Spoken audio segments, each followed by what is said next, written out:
Right, how are we doing? We're going to do a little fly-through animation. Why not? Well, why is the obvious question. Unit 62, 3D modelling for environments, requires in the distinction criteria a high technical standard of 3D modelling. So to demonstrate our high technical standard and get those distinctions, we're going to create a little movie showing off all of our modelling. So we're going to, in this video, animate a couple of cameras, 2, maybe 3 cameras moving through our scene to show off everything, as well as we can. We don't want to rush through this at all. Take your time. I mean, we need to get a balance between the cameras flying through too fast, giving us motion sickness, and creating a 10-minute documentary about how we made our environment. I mean, that would actually be pretty cool. If anybody wants to give that a bash, that would be great, actually. But we don't need to do that. We just need to create a little movie with some cameras moving through the scene. So I knocked together a quick environment, an isometric room that seems to be all the rage. So I thought I'd give it a bash. I haven't done much environment modelling before. This is a video sequence editor I'm in, by the way, and because the frame range is only set to 250, it's not seeing any of my lovely time-lapse video. Who cares? We don't need to see that. Let's come out of the video sequence editor and get into the 3D view. I'm going to delete my time-lapse. Go away. 3D view, and this is the point I'm at now. So just rattled a few things together at lunchtime, and then spent a bit of time in the afternoon as well, just 45 minutes or so. I'm not showing off here. This is all basic stuff that you guys all know how to do. It's just moving cubes around, the odd cylinder, bit of beveling, bit of extruding. You know the score. Anyway, let's get going. We want to do this as quickly as possible. I think am I in full screen? I am. I'm in full screen. Shift and the spacebar puts you in full screen mode, if you don't know. It's pretty sweet. Shift and spacebar. Let's turn on our screencast keys. Get rid of that. And pull down a new window. Set this bottom one to the timeline. And get going. So we are going to animate our camera. Before we animated the empty on the rotation, on the z-axis, animating its rotation value. So today I think we will animate a camera on its location values, and perhaps, well, yeah, definitely the in this case orthographic scale. I have well, we'll come back to the different types of lenses in a second. Let's set this camera up first of all, get myself in a decent position. I'm in orthographic view, and we've got a camera selected, so view, align active camera to view. That's not perfect, so let's move it on the x-axis. I'm getting a faint, I'm getting some arrows here, so I can use these to, well, I've got the camera selected, I should be able to move it using these arrows here.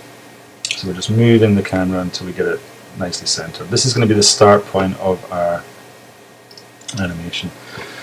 So yeah, I'm using an orthographic lens. You will have possibly your camera set to perspective, and that's going to give you this distortion, which is obviously trying to mimic the reality, or the reality seen through a 35mm lens.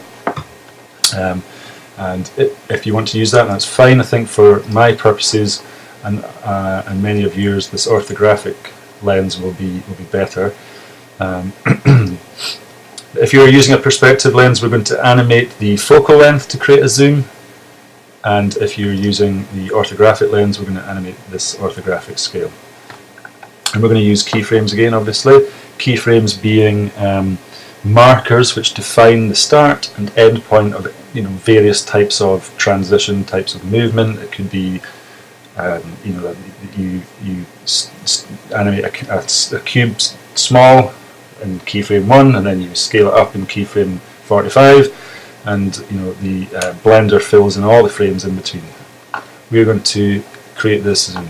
So this is going to be our starting point. That's fine, and I'm going to make sure my playhead is at the start. It's at frame 1. This is the current frame here. This is the frame the playhead's in. This value down here, it's in frame 1. So in frame 1, right click on the orthographic scale, insert keyframe, and then think about how long you want this zoom, this transition to last. I'm going to go frame 150. It's 24 frames per second. That's going to be whatever. I can't do the maths fast enough. You work it out. I'm going to change the orthographic scale in frame 150. We're going to zoom in, not that way. So I'm just using the slider on this value, just left clicking and dragging to slide that value and zoom in to about there. And at this point, right click, insert keyframe. So we've got our start point zoomed out and our end point zoomed in. Lovely. So from here, I think we're going to add another camera. I haven't planned this out at all. Maybe I should have, but I didn't. So I'm going to get into right orthographic, and I think I am going to do a little pan. I'm going to pan down on this wall, and then probably pan down on this wall. So the point is, remember, to show off everything in our scene. So we could zoom right in on the details here, or show off what you're proud of. Show off all the excellent modelling that you've been doing. So in this view, I'm going to add another camera, and it's appeared over here. Let's first of all set this camera as active. So Control and 0 on the numpad, and then zoom back out a little bit. Back in. There's probably a better way of doing that. We need to set this camera as active to use my view, align active camera to view option, which is not giving me a great result. It's come in as a perspective lens by default. I'm going to switch that back to orthographic and zoom out. I don't want to zoom out too far. I want to avoid getting too much of the outside world in this shot. Think about your framing, your composition, and I'm going to move it up. For some reason these cameras are coming in using a strange axis. The Z axis is pointing outwards, so I'm going to change it from, it's set to local, and change it back to global. That's throwing me off. Right, back into the camera view. Up on the Z axis. And this is going to be our start point for this camera. So playhead is at frame 150, which is where our last transition ended, and we're going to keyframe this camera's orthographic scale. No, I'm not. What am I talking about? I'm not doing that at all. We're going to pan. We're going to keyframe this camera's location value on the Z axis.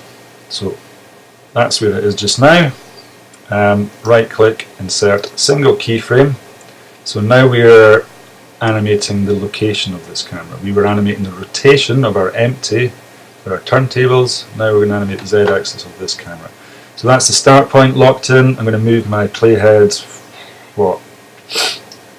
250 frames is maybe not enough. I'm going to bump that up to 600 for the time being, and move this on a few more seconds. Again, the maths is too hard for me, but I'm going to be roughly frame 300. I'm going to do a slow pan. That's probably about 5 seconds. So at frame 300, I'm going to move this camera down on the Z axis to the bottom and keyframe that new location. Right click, insert single keyframe. Right, so that's all well and good, but how does Blender know when to switch cameras? At the moment, the active camera is this one over here, but it's ignoring this one now. We can tell it's the active camera because the triangle at the top is black. So we need to sort this out. So we do that by adding a marker to the timeline and tying this first camera, this one that we want to use at the start of our animation, bind that camera to this marker. So while we're in the timeline, cursor's in the timeline, we're going to hit M. M for marker, add time marker. and then we're going to select this marker and select this camera. If they have become deselected for whatever reason, just right click, shift right click on the marker, and then again in the timeline. Remember, many hotkeys are context specific, so we have to be in the right area for this hotkey to work. If I'm not in the timeline, Control B does something else altogether. So in the timeline, Control B, bind camera to markers. And you will know that's worked because you'll get a dotted line coming out the top of your keyframe, right? So that camera is now the active camera in frame 1. Let's move to frame 150 and we need to switch to this one. So we need a new marker, M. Select this camera. This marker is still selected.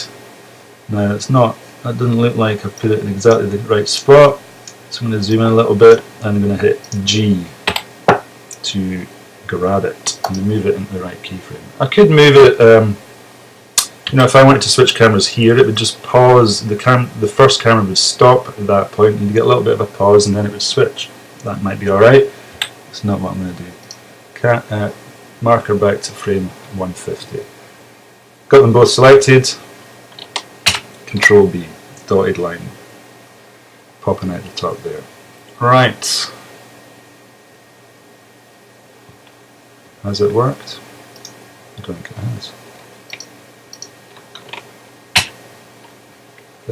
Let's have a look.